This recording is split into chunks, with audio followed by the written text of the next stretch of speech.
In today's video, I'll guide you through the process on how you can change the watch face on the Amazfit Pop 3R.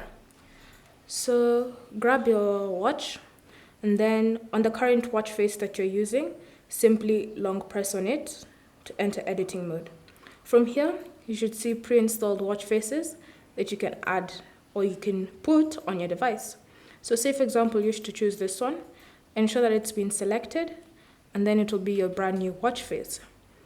Alternatively, if you wish to download a watch face, then simply open the Zep Active app on your phone.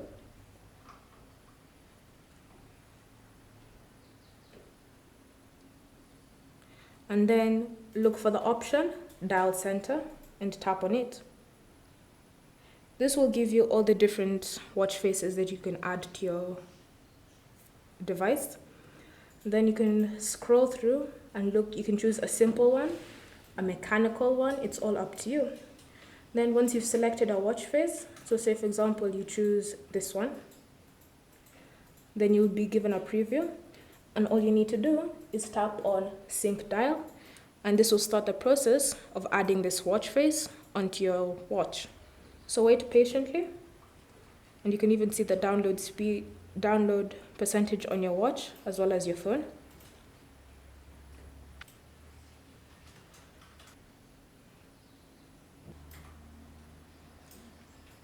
And then once it's been added to your watch, you should see it as a brand new watch face. Thank you for watching. If you have any questions or comments, leave them down below and we'll get back to you.